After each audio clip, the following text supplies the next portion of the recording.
I never thought life could change so completely in just one night. You know those evenings when everything feels perfect? That's how it started for me. The air was still. The city lights blinked softly through my window, and my wife Sarah was humming in the kitchen. It was the kind of sound that made a house feel like home. Back then I believed in love. I believed in her. We had been married for 5 years. 5 years of laughter, small arguments, late-night talks, and dreams about the future. She was my peace, my reason, my best friend. Or at least that's what I thought. If someone had told me then that betrayal was already growing quietly inside my home, I would have laughed. But life doesn't always warn you before it breaks your heart. My name is Ryan Carter. I run a small construction business in the city. I wasn't rich, but I was proud of what I had built, both my company and my marriage. My best friend Daniel had been with me through everything.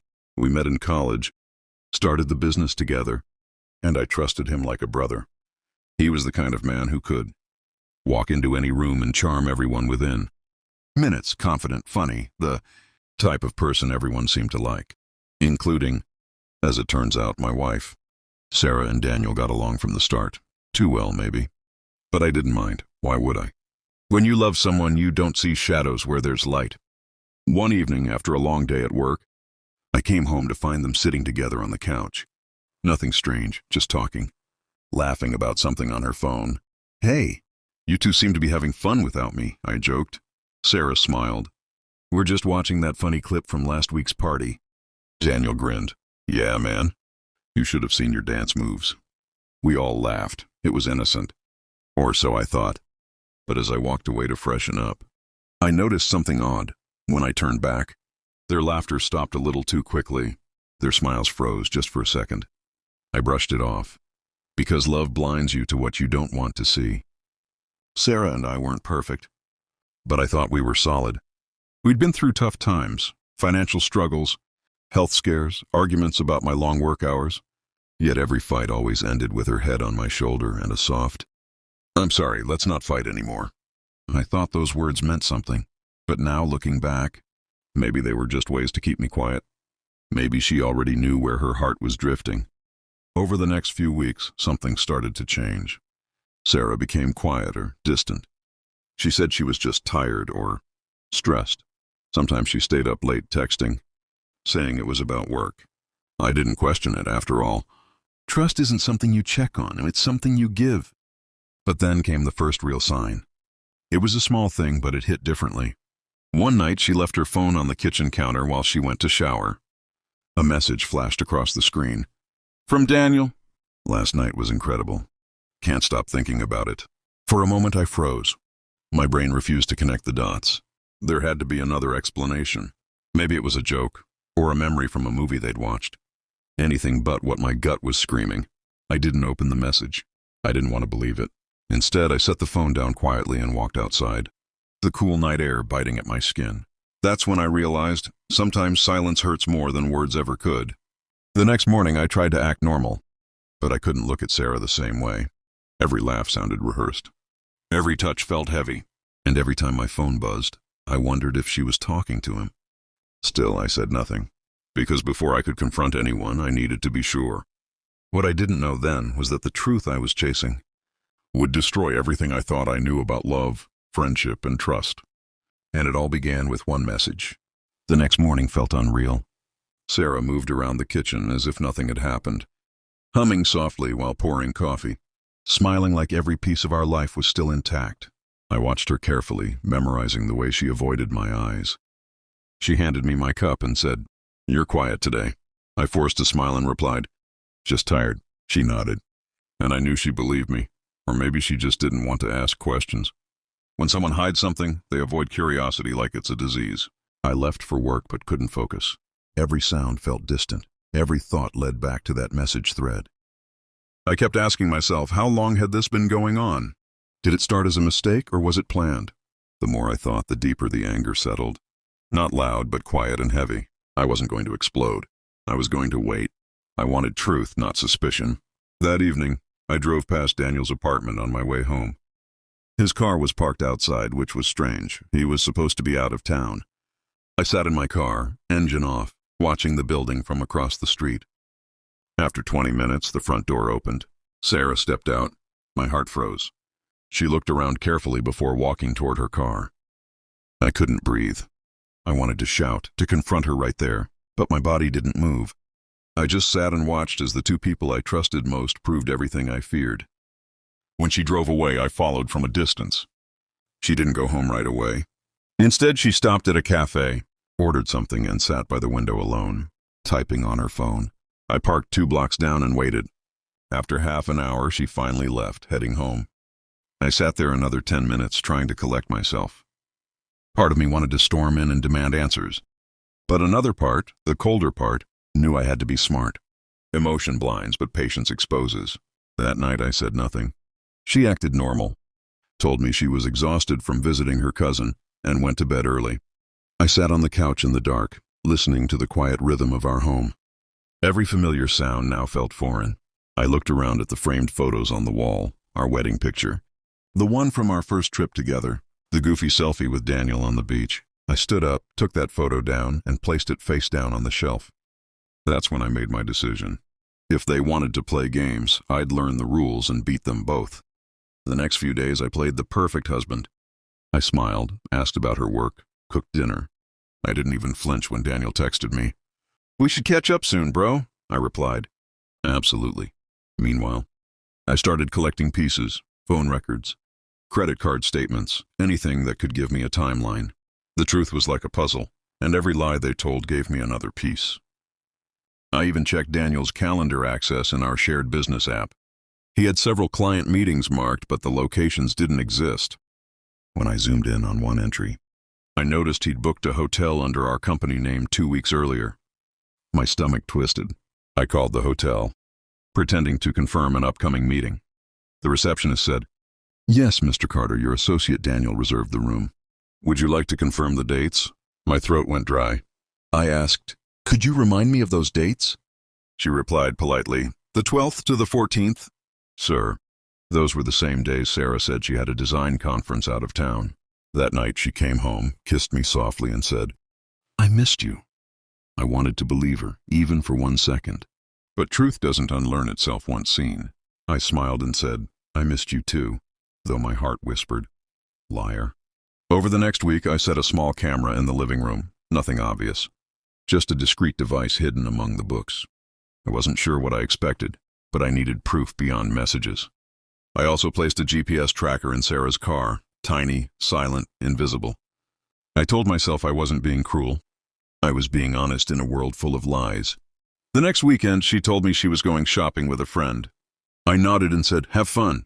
The tracker showed she didn't go to the mall. She went to the same hotel. Daniel had booked before. My hands trembled as I watched the live map on my screen. I didn't move for almost an hour.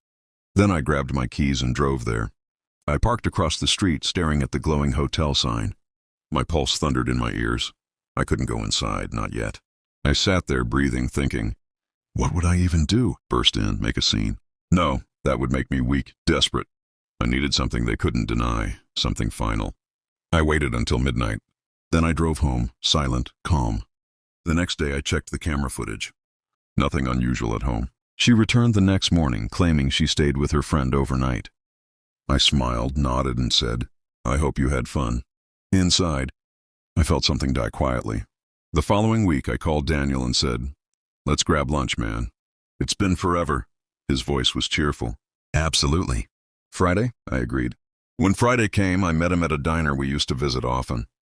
He looked relaxed, comfortable, unaware that I already knew everything.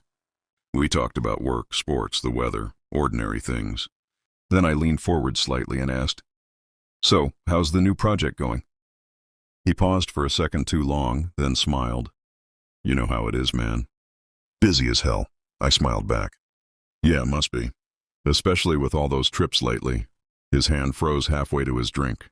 "Trips?" he asked. I nodded. "Yeah, the client meetings. The ones at the hotel downtown?" He looked confused for a moment, then forced a laugh. "Oh, those. Yeah, they went well." I stared straight into his eyes, calm but unblinking. "That's good to hear," I said softly. "You know, it's funny, Sarah mentioned being downtown that same week." "Small world, huh?" His smile faltered. "Oh, really?" I shrugged. Yeah, really. The silence between us stretched.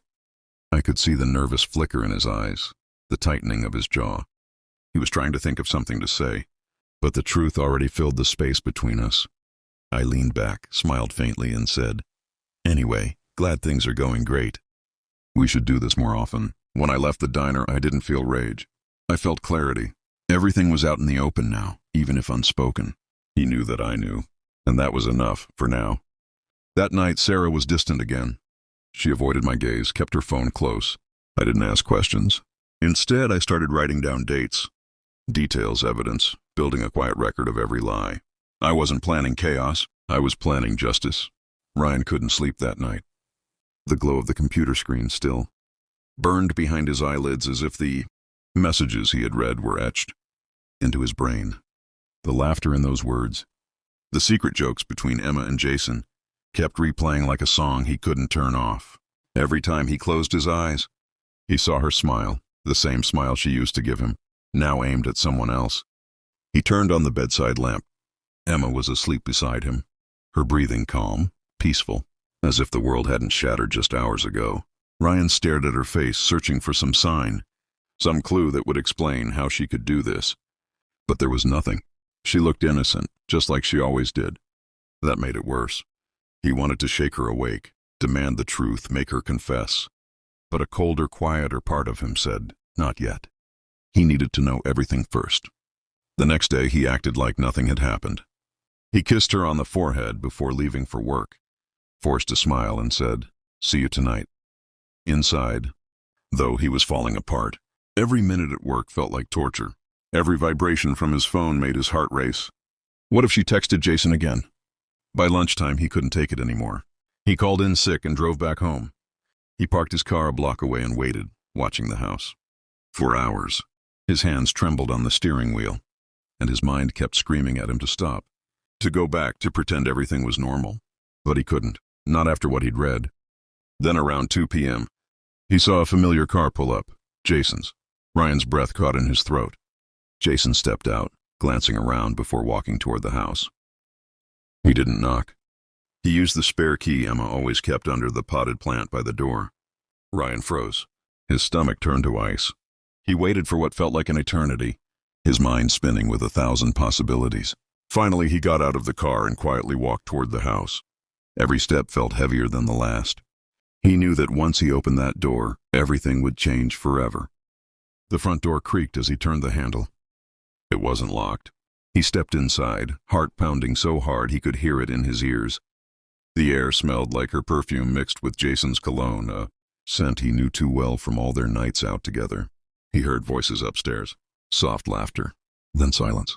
Ryan's hand clenched around the banister as he climbed the stairs. His chest felt tight, his throat dry. When he reached the bedroom door, it was slightly open. Through the crack, he could see shadows moving. He heard Emma whisper something, and Jason laughed quietly. That laugh, that same laugh that used to echo in their living room when they all watched football together. Ryan stepped back. His vision blurred. He didn't need to see more. The truth was already clear, clearer than he ever wanted it to be. He turned around and walked out of the house without a word. The afternoon sun hit his face, but he didn't feel its warmth. Everything around him looked unreal. The world moving, people living their normal lives, while his own world had just collapsed. He drove for hours with no destination. His thoughts tangled between anger and disbelief. How could she? And with him of all people. Jason had been his best friend since college. They'd built everything together, trust, memories, loyalty. He was like a brother. By the time Ryan pulled over, the sky had turned orange. He sat there, gripping the steering wheel. Tears he didn't know he still had finally spilling down his face. He didn't cry out of weakness. He cried because something sacred had died, a part of him he would never get back. That night, Emma called him again and again. He didn't answer. Around midnight, she texted, "Where are you?" "I'm worried." Ryan stared at the message. The words felt hollow, almost cruel. He finally replied, "Don't worry, I'll be home soon." But he didn't go home. Instead, he drove to the cliffs overlooking the city. The lights below looked like stars trapped on Earth. For hours, he sat there thinking, his mind replaying every memory of Emma, every promise, every touch, every lie. By dawn, One thought had solidified in his mind. He wasn't going to scream. He wasn't going to beg. And he wasn't going to let them destroy him.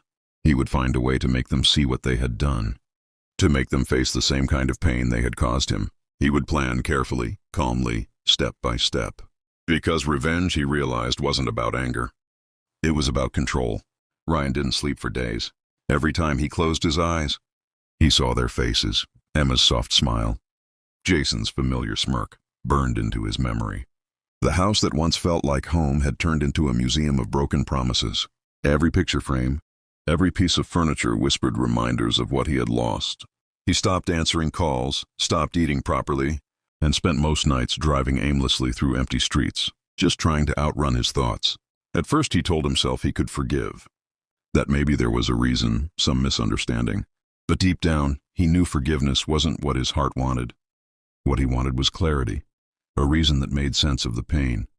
Yet no matter how much he thought about it, the answer never came. He'd look at his reflection in the mirror and barely recognize himself. The man staring back had tired eyes, a hollow expression, and a silence that was louder than any scream. He wasn't angry anymore. He was empty. One evening, he walked into their living room and found the old wedding album on the shelf. He opened it slowly, turning each page as if touching something sacred. There they were, laughing, dancing, holding hands, making promises they never truly kept. His fingers brushed over Emma's smile, and for the first time in days, tears rolled down his cheeks again. He didn't fight them. He let them fall one by one, onto the glossy pages that now felt like lies frozen in time. He didn't understand how love could vanish so quietly, how two people could share a life, a home, dreams, and still drift into something this cruel. Maybe love wasn't what he thought it was. Maybe it was just an illusion that faded the moment trust disappeared. The next morning, his phone buzzed again. It was Emma. She'd been calling every day, leaving messages filled with worry and guilt. This time, her voice was trembling. "Ryan, please talk to me. I know you know. I can explain. Please don't shut me out." He played that message 3 times. Each time, the words sounded less like regret and more like desperation. But he couldn't tell if it was for him or for the life she was about to lose. He didn't reply. Instead, he turned off his phone and walked outside. The world seemed colder now, quieter. Even the wind felt different, like it carried the weight of everything he was trying to forget. Ryan started spending his days in the small workshop behind the house, the one he and Jason had built together years ago. It used to be their place of laughter and friendship, filled with tools, projects, and memories. Now it was his only refuge. He'd sit there for hours, staring at the half-finished wooden chair they once worked on. Each unfinished corner reminded him of how abruptly things can fall apart. Sometimes he'd talk out loud, not sure if he was talking to himself or to the ghosts of what used to be. "You had everything," he whispered once, voice shaking. "A wife, a best friend, a good life. And now you've got silence." Days turned into weeks. His colleagues started checking in, but he pushed them away. He told everyone he needed time, that he was just tired. But the truth was, he couldn't face anyone, not when he couldn't even face himself. One night, after too many sleepless hours, Ryan drove to the lake outside town, the same lake where he had proposed to Emma years ago. The water was still, reflecting the moon like a mirror. He stood there for a long time, letting the cold air sting his face. "Why?" he whispered into the wind. "Wasn't I enough?" No one answered. Only the sound of rippling water replied, soft, distant, and empty. He sat on the ground and picked up a stone, tossing it into the lake. The splash echoed through the night, and then another, and another, until finally he ran out of stones to throw. For the first time, he realized how much anger he was still holding inside, not just at them, but at himself. He had trusted too much, loved too deeply, and expected too blindly. He thought loyalty guaranteed loyalty, but life wasn't that kind. When he returned home, the house felt heavier than ever. Every creak in the floorboards reminded him of laughter that once filled these halls. He sat on the edge of the bed and buried his face in his hands. For a long time, he didn't move. He didn't think. He just existed in that moment, between what was and what would never be again.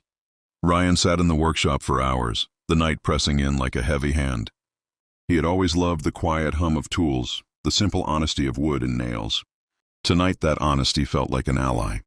He ran a hand over the unfinished chair, listening to the rhythm of his breath, letting each exhale steady him. The first stage of revenge, he decided, wasn't chaos. It was control. It was turning pain into a plan. He'd learned something painful in the weeks since he'd discovered them. Impulsive confrontation only fed the story they could tell the world. If he screamed, if he begged, if he broke things in front of witnesses, they would wear his outburst like a badge. He wanted something cleaner than anger. He wanted truth that couldn't be twisted, evidence that would stand when everything else felt precarious. He started small. He cataloged everything: messages, dates, receipts, times, places. He made a list on a notepad, the kind you use for shopping, the kind that becomes a map. Each line was a shard of the life they'd hidden. Texts time-stamped in the early morning, dinner reservations on nights she'd told him she was with friends, hotel charges with initials that weren't his. Piece by piece, the story formed. It wasn't poetry. It was file folders and spreadsheets and the dry arithmetic of betrayal. He also remembered the man Jason had been when he'd first met him. Charismatic, smooth, the kind of friend who made you laugh when everything else felt heavy. That memory cut, but it also gave him a way in. He knew Jason's weaknesses. He knew how Jason liked to be admired, how easily he flattered himself with compliments. Ryan could use that, not to humiliate, but to expose. The plan needed to hurt where it mattered, where they had built their secret life, financially, socially, and in the trust of others. Ryan opened a new document. On his laptop, entitled it Timeline, he filled it with dates and short notes, then cross-referenced them with bank statements and GPS logs. He printed copies and laid them on the workbench like evidence in a courtroom. Seeing the paper made him steadier. The jagged fear inside him softened into something like purpose. He reached out to a lawyer. Small steps, legal advice, nothing dramatic. He wanted to understand the options. He wanted to know what would happen if he exposed the affair publicly, if he used the evidence for a divorce, or if he took other measures. The lawyer's calm voice, full of procedural words and practical advice, was oddly soothing.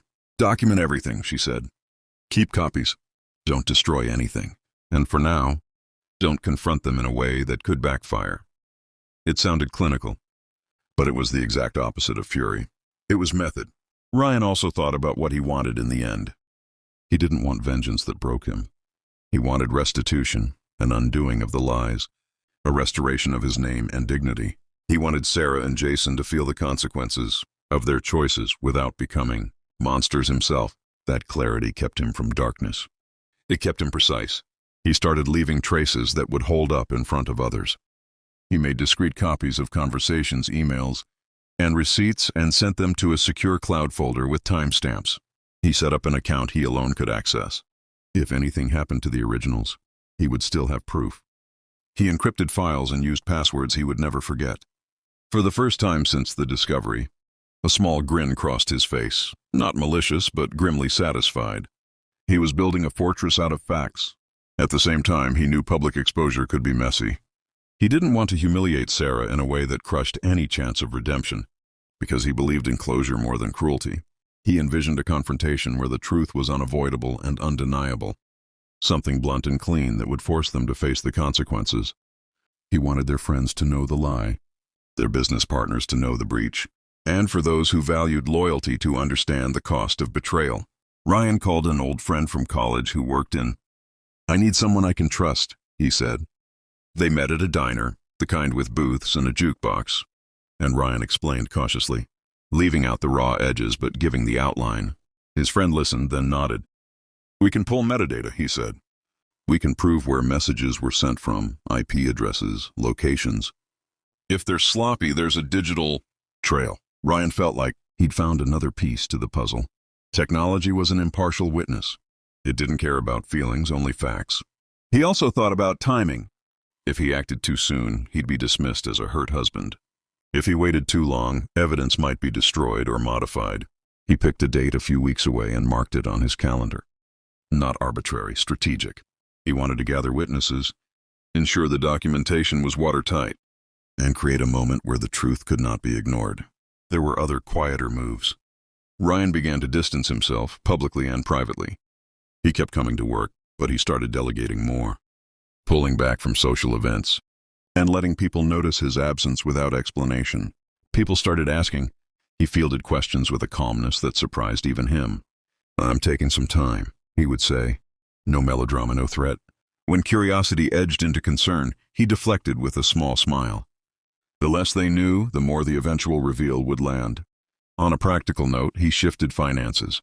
Careful, legal steps to protect what was his. He consulted his bank, learned how to separate joint accounts, and set up contingencies. He wrote down passwords, set alerts for unusual activity, and made sure he would be able to move swiftly when the time came. This wasn't petty. It was survival. Love had been reckless. Now his moves had to be precise. There were nights when he nearly fell apart. The old habit of imagining confrontation, of screaming and collapsing, rose like a tide.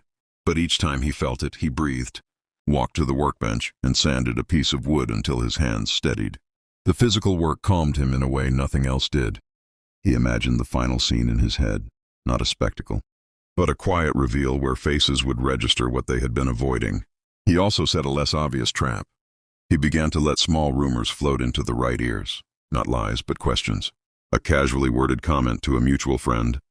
"Have you noticed how often Jason is in town lately?" An innocent observation to Sarah's sister. "I ran into someone downtown the other day. It made me think about how small the city is. People are curious by nature. Unanswered questions take on a life of their own." Ryan used curiosity as an ally. When enough people started connecting dots, the network of friends and acquaintances would begin to see things through a different lens. At the same time, he maintained his dignity. In public, Ryan was composed. He smiled at neighbors, accepted lunch invitations, and walked his dog in the park with a steady pace. He wanted any future damage control by the other side to look desperate, not justified.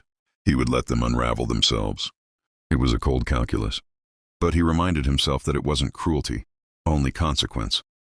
To make the reveal undeniable, he planned to involve people whose opinions would matter most. Mutual friends, business partners, and a select few family members. Not to orchestrate drama, but to ensure there were witnesses to what the truth would be. If Jason's reputation mattered to him, those witnesses would watch it fall. If Sarah valued someone's respect, that too would be affected. Ryan wanted consequences that matched the betrayal, proportionate, clear, and unavoidable. He also prepared for the day after. He found a small apartment downtown where he could stay if things came to that point. It was modest, but it was his. Knowing he had a place to go made him breathe easier. He made lists of what he'd take, things of sentimental value he wanted to keep, and documents he needed to secure. It sounded bureaucratic, but it was a lifeline. In the quiet moments, when the plan felt too cold or his conscience pricked at him, Ryan would return to the small kindnesses that reminded him of who he wanted to be. He wrote a letter, though he never sent it, explaining in simple words what had happened and how he felt. In the letter, he didn't curse them. He described his pain and his hope for healing, not humiliation. He wrote it for himself, a way to put the hurt into language and lay it down, as if setting it on the table and saying, "This is mine. I will carry it differently." The weeks moved closer to his chosen date, and the web of evidence grew tighter. Metadata from messages proved locations. Receipts and hotel bookings corroborated dates. Witnesses, small, unsuspecting people who'd once been on the outskirts of his life, became crucial. A parking attendant remembered Jason's license plate. A waitress remembered seeing them together. These weren't dramatic confessions. They were small confirmations that, when stacked, felt like a verdict. The night before he planned to act, Ryan walked the streets alone. The city lights blurred into a soft glow, and he felt both lighter and heavier than he had in months. It was an odd paradox. The act of planning revenge had given him back a measure of self. He wasn't just a victim anymore. He was a man making choices. He had thought later that revenge would harden him, but instead it clarified him. When he finally lay down that night, exhaustion took him like rain. He slept in fits, muscles unclenched slightly, and for the first time in a long while, he allowed himself a sliver of hope, not for their ruin, but for his own peace. The plan was not cruel. It was careful. And tomorrow, he told himself, would be the day the truth spoke for itself. The night was bright, too bright for what was about to happen. It was Emma's birthday. The hall glittered with gold lights, laughter, and the kind of fake smiles that cover broken hearts. I stood near the entrance, hands in my pockets, wearing the same calm mask I had perfected over the last few months. Everyone thought I had forgiven. Everyone thought we were rebuilding. Even Emma believed it. She looked beautiful that night, maybe too beautiful, wearing the same silver dress I once bought for her anniversary.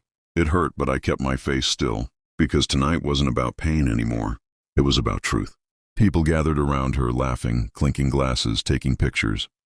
Her best friend, my former best friend, stood beside her, pretending to be just another guest.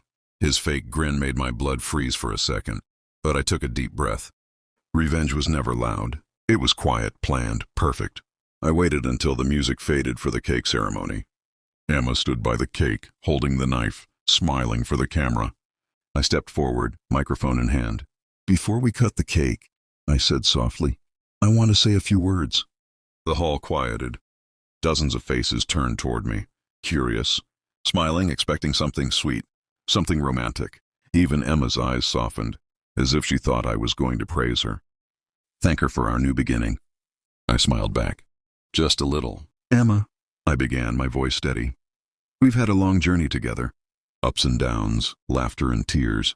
But through it all, I learned something important." She looked at me lovingly. That truth always finds a way out. The room stirred slightly, a soft confusion in the air. I pressed a button on the small remote in my hand. The projector behind me flickered to life. A video began to play. It wasn't long, just a few seconds. But those few seconds froze every smile in that room. Emma's laughter, a familiar voice, a hotel room door closing.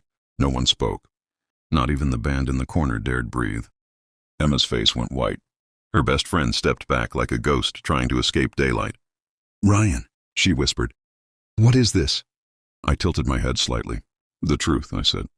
Murmurs rippled across the crowd, low, shocked voices trying to make sense of what they just saw. I didn't shout. I didn't rage. I just stood there calm as a judge. "Do you remember the day you told me you were working late?" I asked quietly.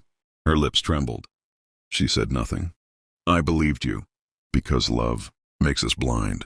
Someone in the back gasped. Emma's hand shook as she set the knife down. I continued, each word measured, almost gentle, but sharp enough to cut through the noise. "You said you wanted honesty, Emma, so tonight I'm giving you that." In front of everyone who believed in us. Her eyes filled with tears. The man beside her tried to speak, but the crowd turned on him instantly. Whispers, disgust, judgment. For the first time, they were the ones trapped in the spotlight. I looked around the hall, my friends, her colleagues, our families, all watching in stunned silence. Then I looked back at her. "You betrayed my trust. You broke the home we built. But tonight," I said, lowering the mic slightly, "I'm not here for revenge. I'm here for closure." She covered her mouth, shaking. The air in the room was heavy, like the moment before a storm breaks. I took one step forward, my voice softer now.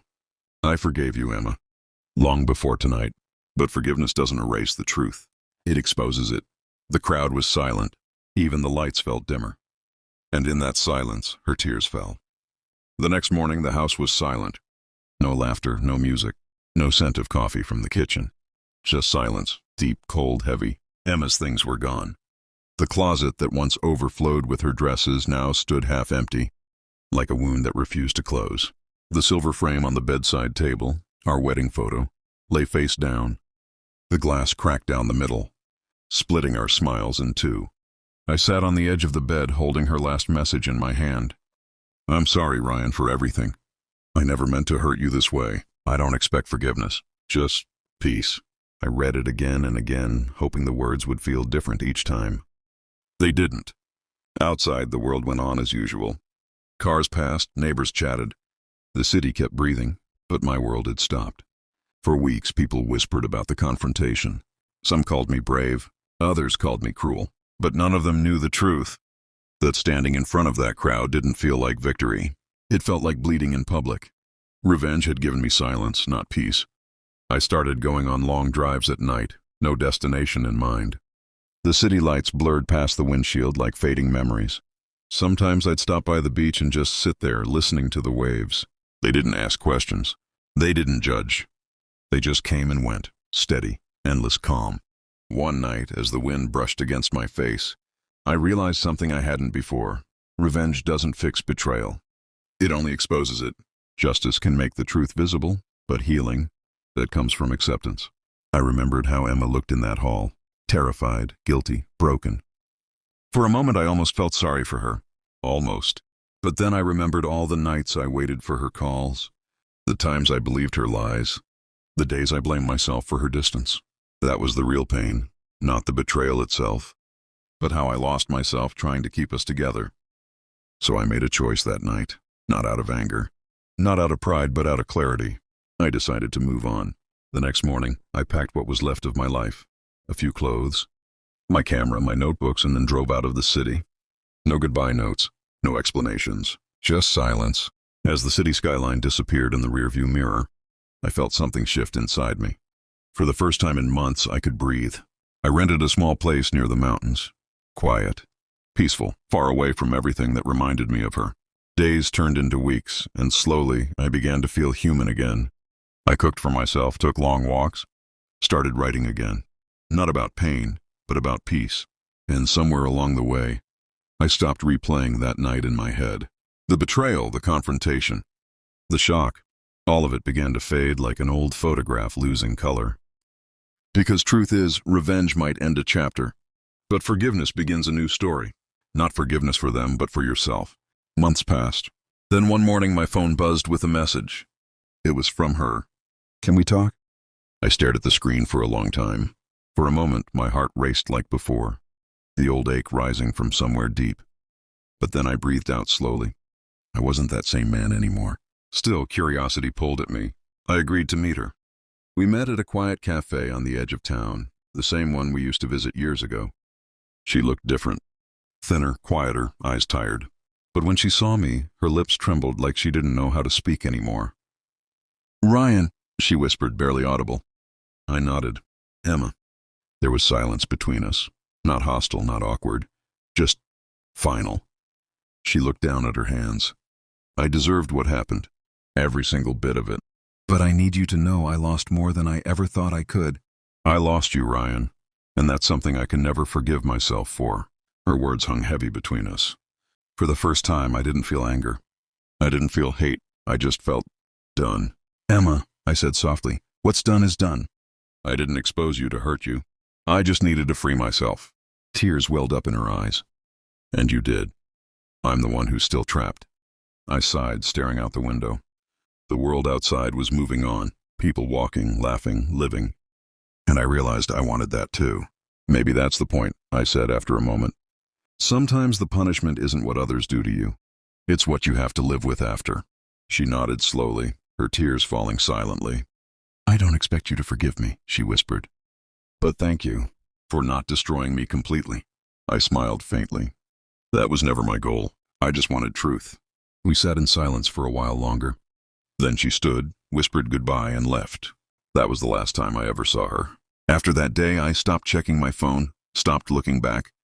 I started teaching photography at a local art center. Small classes, quiet life.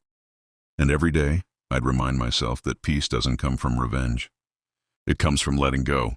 A year later, I published a book, The Truth We Hide. It wasn't about her, not directly. It was about love, loss, and the courage to walk away when staying means losing yourself. The book did well, but more than the praise, what mattered was the messages I received from people who had been through heartbreak, betrayal, pain, and telling me that my story gave them hope. That's when I realized even pain can serve a purpose if you let it teach you something. One evening, as the sun dipped behind the mountains, I stood outside my cabin watching the sky turn golden red. The air was cool, the world quiet. And for the first time, I felt truly free.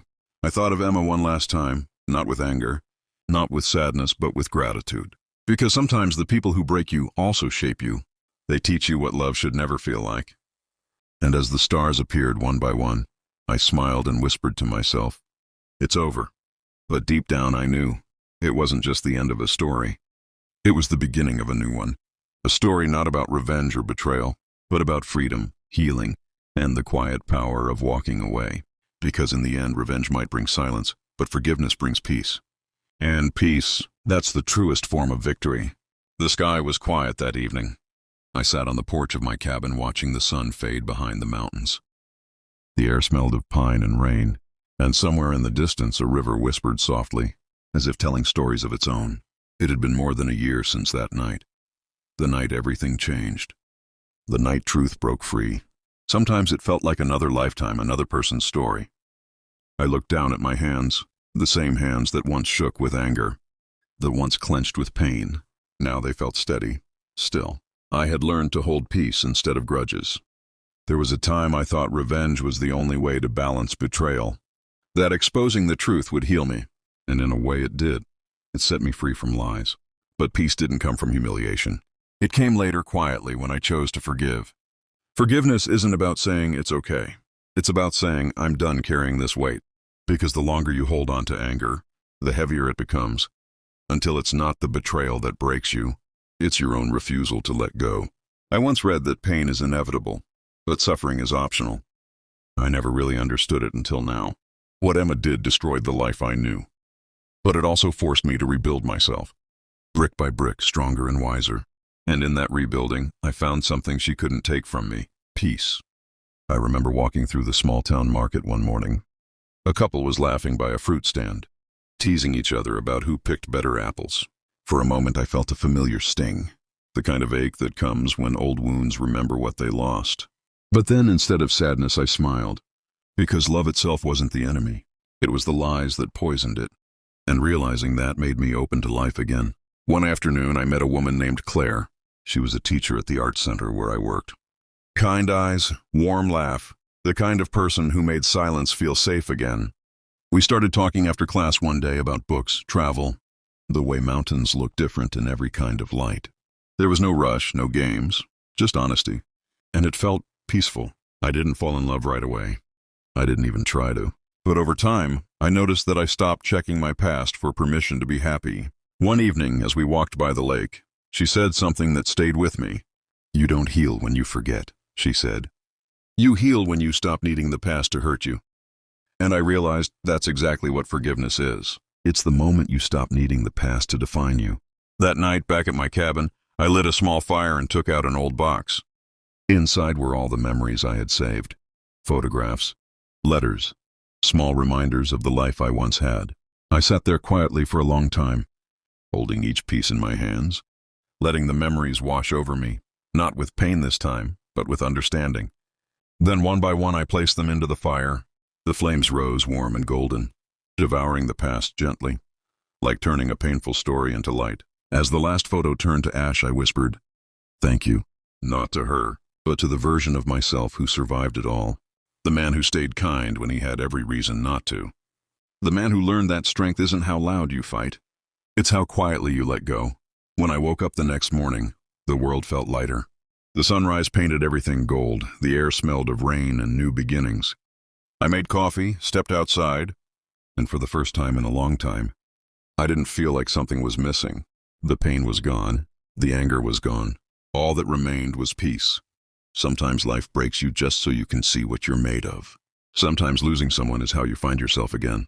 And sometimes revenge feels powerful, but forgiveness feels eternal. Months later, when my book was adapted into a small film, I stood quietly at the premiere, surrounded by strangers who felt connected through the same emotions. People came up to me, some crying, some smiling, saying how the story helped them move on from their own betrayals. And I realized then, our pain, when shared with honesty, becomes someone else's hope.